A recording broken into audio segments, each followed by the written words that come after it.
Yeah, so I wanted to talk a little bit about the Titan submarine. Anybody want to talk about that? Anybody want to just discuss the Titan submarine?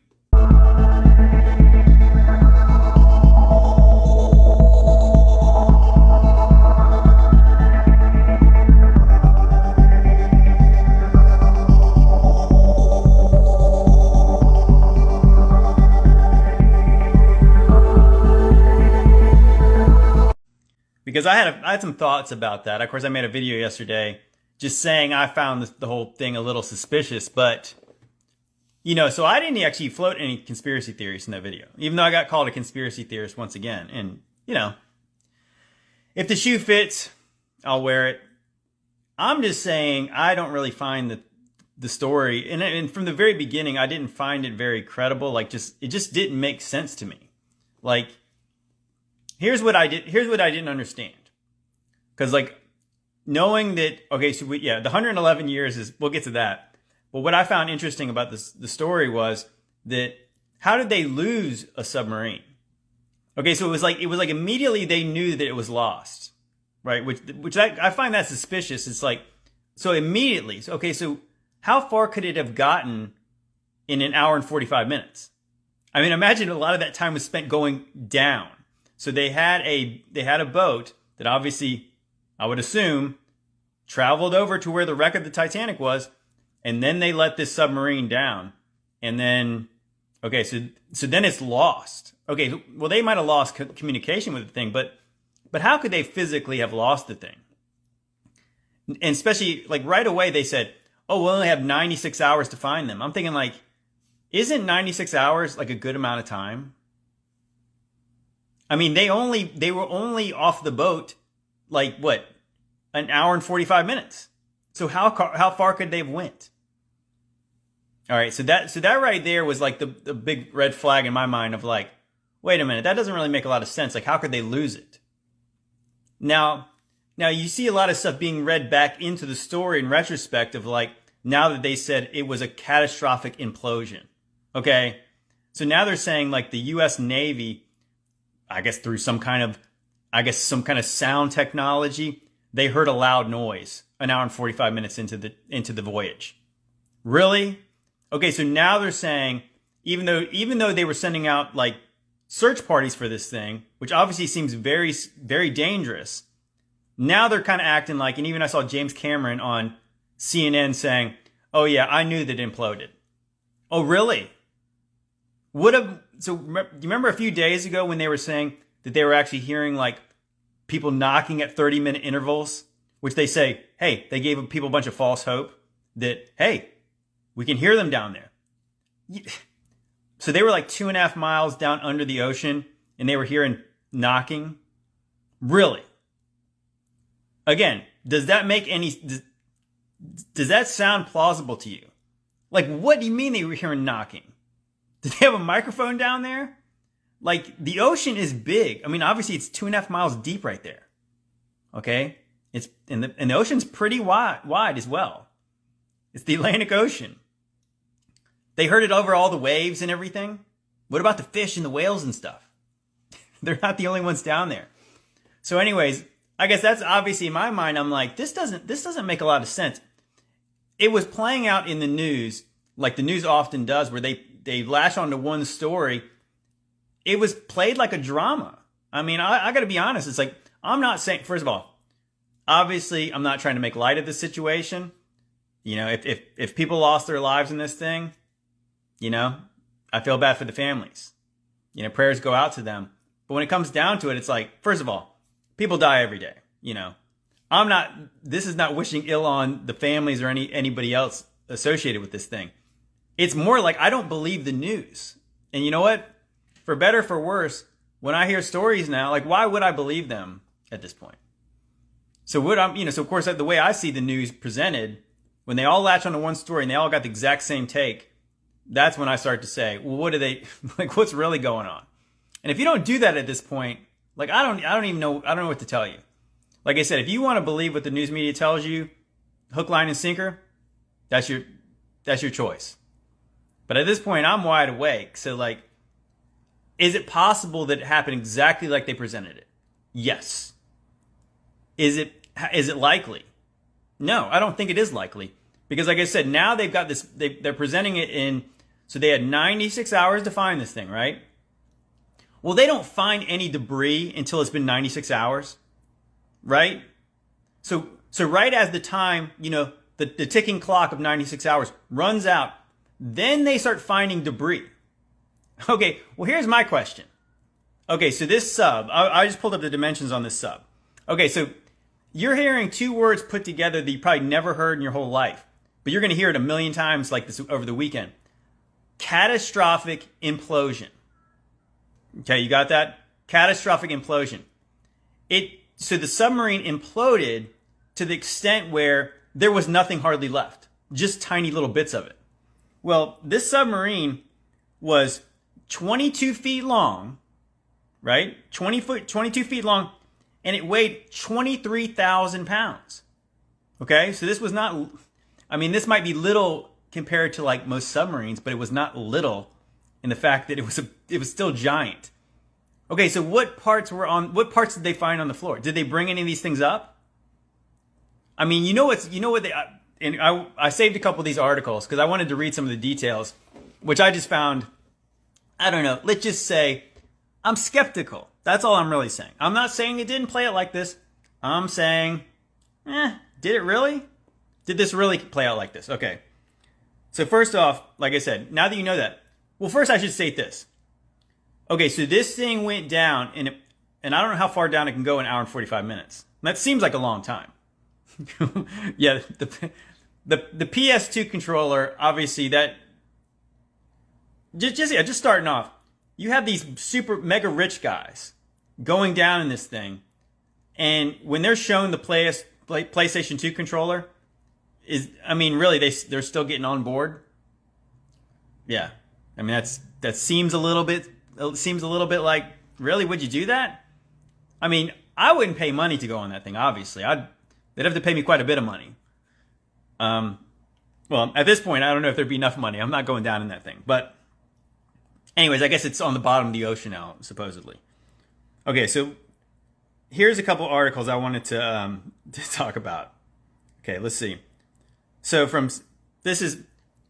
going to talk fake news, I want to read right from the fakest of the fake news. We're going right to CNN. So CNN, and here, of course, I started reading this story, and what it actually said. So here's the part I really wanted to get into. It said, it was basically after a days-long international search effort, it concluded Thursday, after debris from the Titan was found at 1,600 feet from the historic wreckage of the Titanic. Okay, so 1,600 feet. Is that far from the wreck? Okay, so again, this is my question is like, so how did they lose this thing? Okay, so I watched a video where they were basically saying that what this submarine basically was basically like an elevator. Like, obviously, like, you take the big boat that it was on, you sail the boat out to where the wreck is, and then you drop the thing down straight down, right? Okay, so how did they lose it? Because now they're saying it was right by the wreck. 1,600 feet? That's not very far. They had 96 hours where they were looking for this thing, but they didn't find it until 96 hours took place, right? Till, hey, guess what? What if they would have found him, they would have been alive? Oh, whoops. Took us 96 hours. They're out of air. Right? That's kind of inconvenient for them, I guess. But here's what I found interesting about the story. And it said, let's go down to when it talks about the catastrophic implosion. And it said, let me see. It says, officials have yet to conclusively determine whether the devastating implosion occurred at the moment when the submersible stopped communicating about 1 hour and 45 minutes into the dive. Okay, so like, what they might not have told you is that this thing supposedly was a piece of garbage, right? But this thing has actually been down to the wreck multiple times. So this thing has actually gone all the way down to the bottom, seen the wreck, supposedly, and done it before. So like this wasn't the maiden voyage of the Titan. They've done it before. So you would think that the physics would work of like, hey, this thing is strong enough to handle the pressure, but yet it wasn't this time. And it was not only an implosion, but it was a catastrophic implosion. Well, how did it survive all the other times down? I mean, does anyone got to answer it? Oh, well, I guess it was worse this time. Did they change the configuration of this thing? I mean, obviously the hull could withstand it before, but not now? I don't know. That seems sketch to me. You're wrong. No, you're wrong. This was not the maiden voyage. They'd gone down before. And you know what? You know who actually went down on this exact same vessel? The Titan? You know who did this? Mike Reiss, who was a writer for The Simpsons. Did you know that?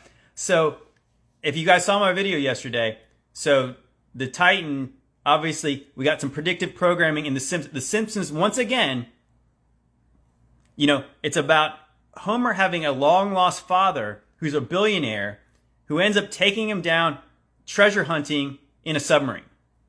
And his dad just happens to be named Mason. Okay? Mason. Homer gets stuck. Mason was free.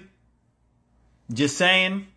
So Mike Reiss, who was a producer and a writer for The Simpsons, literally went down on this thing to see the Titanic wreck.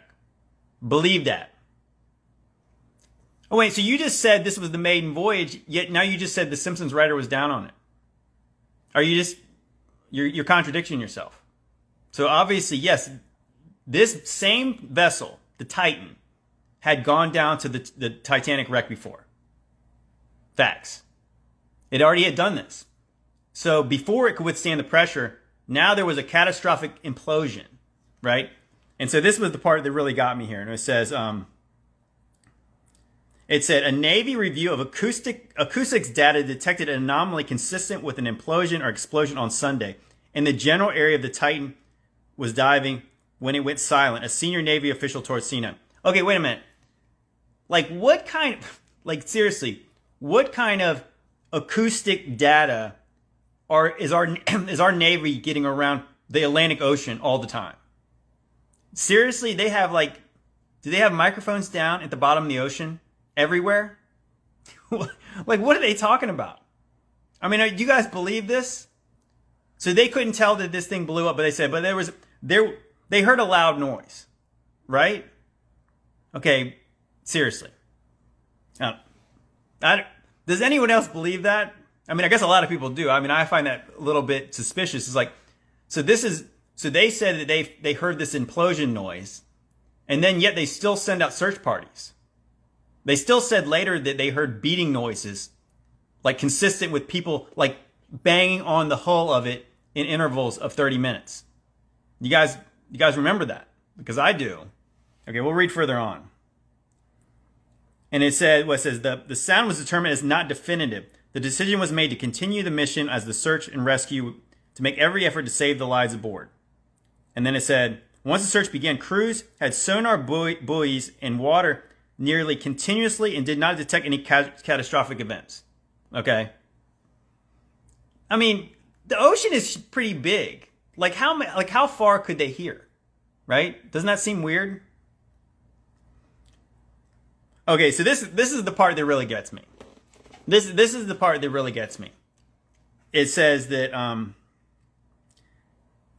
once the search began, nearly continuous. They did not detect any catastrophic events. When asked whether any remains may be recovered, Monger noted the incredibly unforgiving environment. Yes, the deep North Atlantic is very unforgiving. See, Leonardo DiCaprio in the Titanic movie. I don't have an answer for the prospects at this time. A medical expert said deep sea implosion would leave behind no recoverable remains. Oh, really? Okay, so this thing imploded. It didn't explode. It imploded. This person is already confident there would be no recoverable remains. Okay, so there'll be no bodies, is what they're saying. Right? No bodies? Okay. I mean, so anyway, so then he said, so then it says, there would be virtually nothing. Dr. Eileen Marty, a disaster medicine expert at Florida International University. There's a doctor in disaster medicine expert. I mean, they just get anybody out here to say they're this. Oh yeah, I'll put that hat on today. I'm a doctor in disaster medicine. Seriously. Like I said, and I'm the one, like I said, I'm just asking questions. It's like, this sounds hard to believe. It's like, first of all, like, how do you get a doctorate in disaster medicine? What is disaster medicine? It's like, do they need a doctor when there's no remains left because the thing imploded and there's nothing left? I don't know. This seems dumb to me. And it says, and then of course he says, they told Anderson Cooper, of course, there's very unlikely to find anything there of human tissue. Why not? That's crazy. Like I said, it's crazy. It's like, okay, here's in my mind, and maybe obviously this is me speculating because it's like I'm just trying to think how things work. Okay, so if you put something under the water, like a tin can, okay, I think it's a pretty decent comp. A tin can, and the pressure was so great that it crushed, right? The thing that it imploded, so obviously it squeezed together. It didn't just break into tiny little pieces, it crushed itself. Okay, so why isn't there a gigantic piece of it down there? Right? I'm not, like I said, I'm not saying no one died. I'm not saying anything like that, but I'm saying that this thing didn't get that far from the boat, an hour and 45 minutes. And then supposedly, they heard a noise. And then, so there was a catastrophic implosion. Then the thing sinks, obviously would have sunk straight down, right? It would have sunk straight down. And they said they found debris 1,600 feet from the wreck of the Titanic. So obviously consistent with, yes, it went straight down. And yet, there's no big parts of it. I mean, debris, what does debris mean? Like, are they confident that it's the debris from this submarine? Has anyone seen any pictures? Has anyone seen anything definitive? I don't know. I'm just saying. I'm just saying.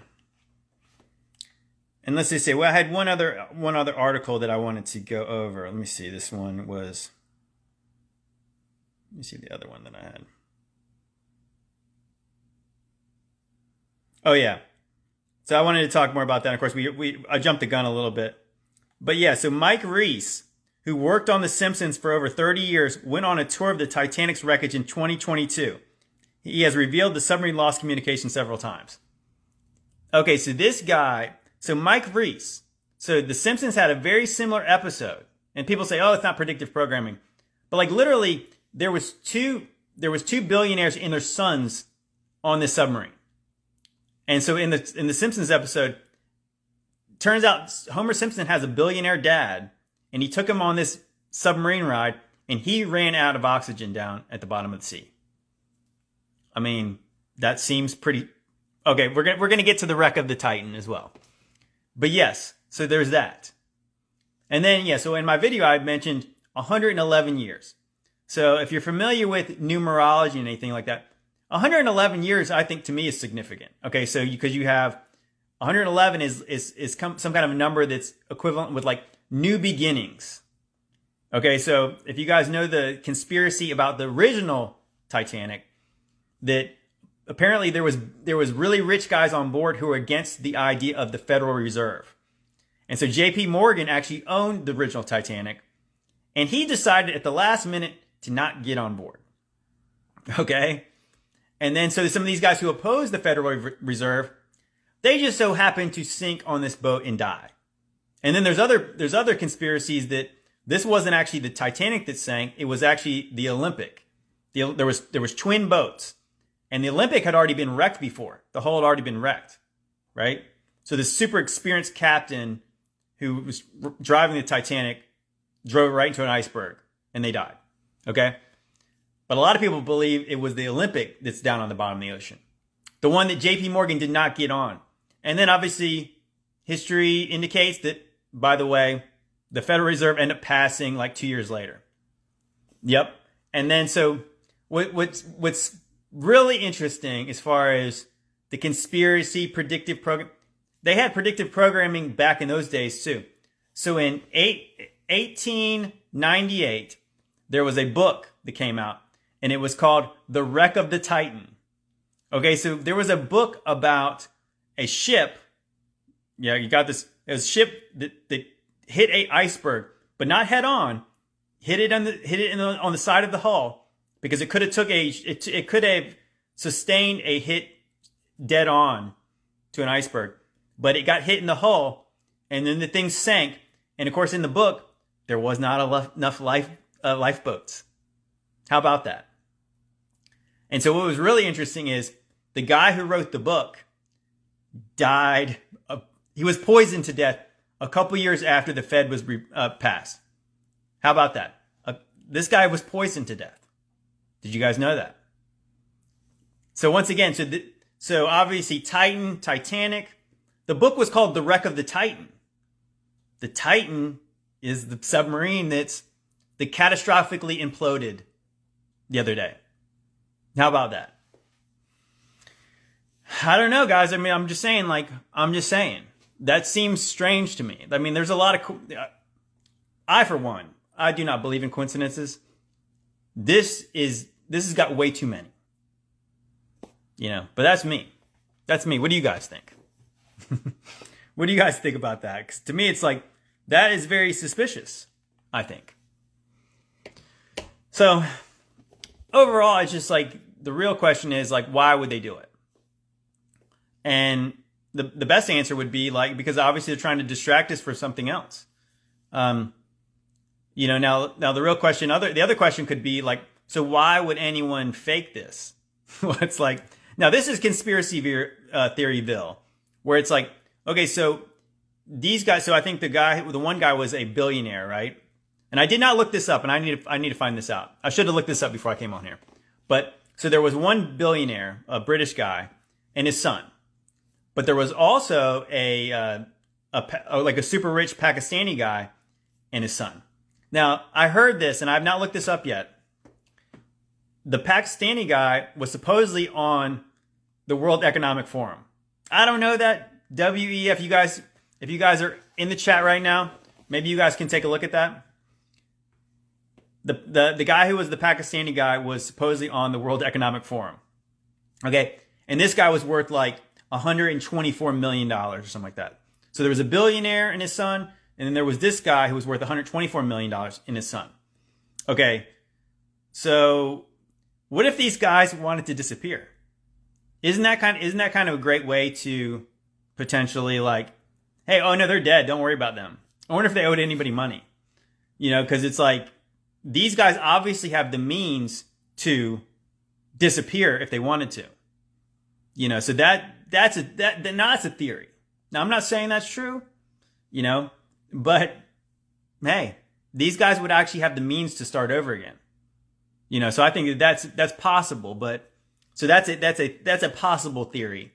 But once again, I'm not saying for sure. I'm just saying. But I mean, I just don't find the main story very credible when they were playing this thing out like it was a made for TV drama. And let's be honest, like as we said before. So they're saying it costs $250,000 to get on this thing, right? $250,000, and then you get into the thing, and it looks like a hot dog casing tube, and it's got a PlayStation controller, right? A PlayStation controller. And they said one of the lights in the thing was from Camper World. Now, honestly, why would anyone go in that thing? It's got one little window in the front. So are they all just going to be pressed up against the glass when they got there? Of course, James Cameron went 33 times. I'm sure he decided, I guess he had to stop at 33. Otherwise he would have to go to 666. So back to 111. So it was 111 years after the Titanic sank that this happened. Okay, so now think about this. So the Titanic sank, and then obviously that ushered in the Federal Reserve. conspiracy theorists put the two together. Some people say, nah, coincidence. But, we do have this Fed Now coming out in July, right? So there's the Fed Now. Could that be possibly into this at all? I mean, I think a lot of us have long speculated that there's going to be a new system being ushered in. So, I mean, obviously the Fed Now could be the start of that. But once again, and so what 111 had to do with, obviously, if you know about 11, the magic number 11, they believe, the occultists, the numerologists, they believe strong in the number 11 having some kind of a spiritual connection. That's why, if you see, magic with a K, K is the 11th letter, K is the magic number. So when you think magic with a K, think Aleister Crowley, Satanist, wicked man, horrible. But that's what it is. So when you have 111, 111 is about new beginnings. But it's also about? It's about manifestation. And so that's interesting when we talk about predictive programming. Is predictive programming a real thing? It's like, well, some people would say, well, how could the Simpsons writers know this? Well, what if this stuff is planned? And if you really think about it, they believe in this mantra of name it and claim it.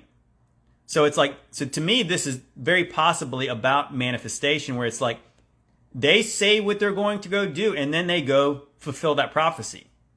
So yeah, 111 years. I mean, of course, to some people that it's not a big deal. What's 111? I think it's significant. And more importantly, they think it's significant, right? 1600, yeah. I mean, that's the thing. When they start just rattling off numbers like crazy, I mean, and here, this could be, I'm reaching, bro, but okay, so this thing went missing on, 6/18, 18, 3 6s, maybe not,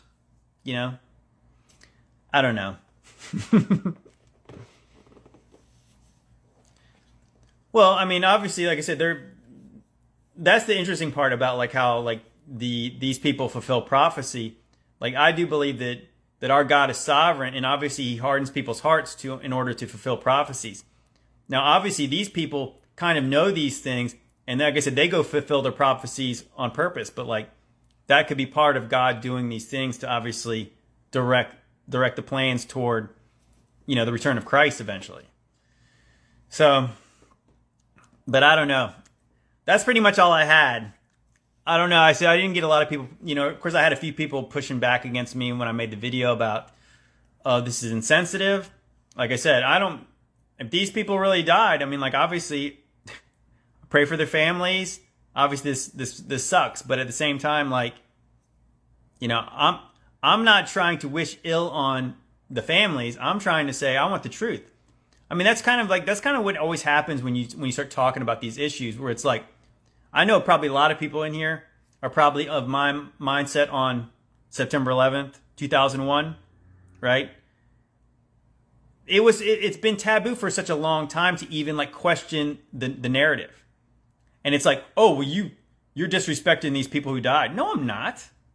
I mean, I want to know what the truth is. So just because I don't believe what they say doesn't mean obviously it makes me more mad. It makes me more mad that they could perpetrate a conspiracy like this, and then you could have people signing up for the military, going over and fighting for these wars that are not really justified because they actually have good intentions. Now that makes me mad. So to me, it's the truth matters. And so I'm not saying, first of all, I'm not going to somebody's widow and saying, hey, I don't believe the story. This is an open forum, guys. I mean, I'm just saying. Uh-oh.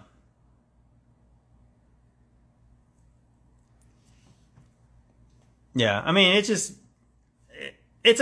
really what's about the truth. And I mean, I think more than anything, it's why wouldn't I be skeptical of these things? Building 7 was more than fishy. Building 7 clearly fell from the bottom. Now we're talking about 9/11 now, so we can talk about 9/11. We talk about the mother of all conspiracies here. So it's like, so if this was Building 7, let's put it right here. This is how it fell. The one that fell by fire, it went like this, and it fell straight into its footprint, like it had been demolished from the bottom. Probably because it had been. Had a dream Saturday night before 9/11. Interesting.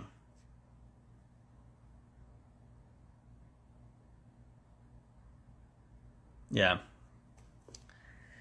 But yeah, guys, that's pretty much all I had. If you guys got any questions, I'll hang on here for a minute. But other than that, I'm gonna probably bounce. The new Transformers movie. They always got something about the two towers. Oh, isn't it interesting? So what I found interesting is that, so if you guys didn't see my other video I made this week, it was about CAA. That's the Creative Artists Agency, and so literally it was it's the biggest sports and entertainment agency in the whole world, right? So obviously all the A-listers, mega sports stars are repped by CAA. And so CAA's building in Los Angeles has if you look at it from the sky, it's got a gigantic Illuminati eyeball. A giant Illuminati eyeball.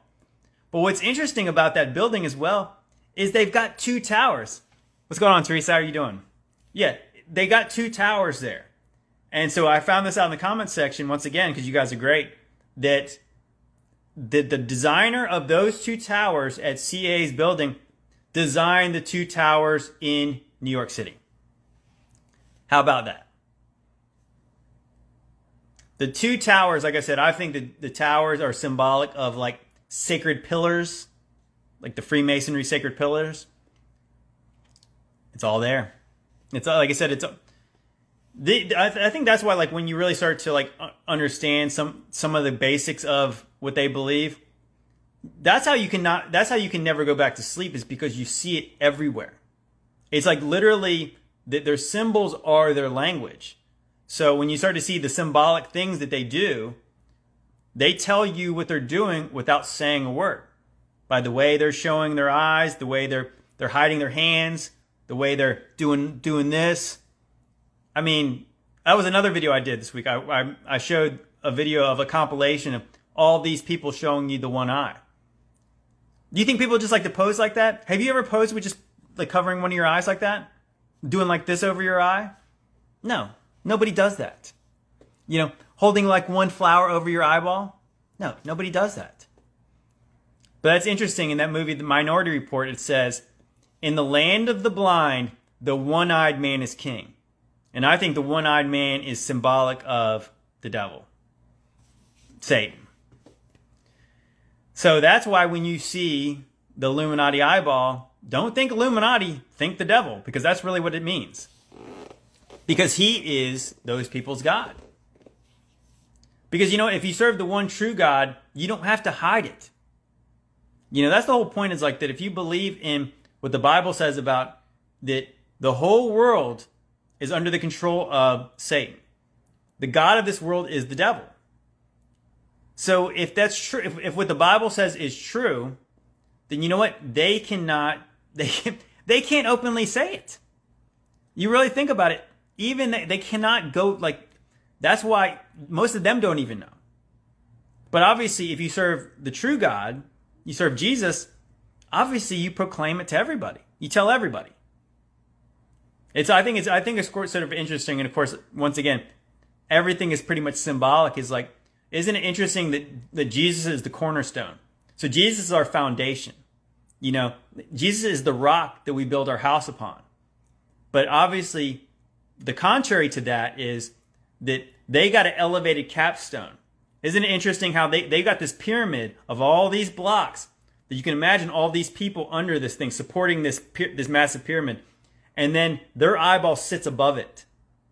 Their God is elevated above them, but we rest on top of Jesus. And obviously, we don't have secrets as Christians. Everything is out in the open. Jesus is the truth. We don't need to have a conspiracy, because the truth doesn't need to hide. The lies do. So So if you believe in the gospel, you do believe in conspiracies.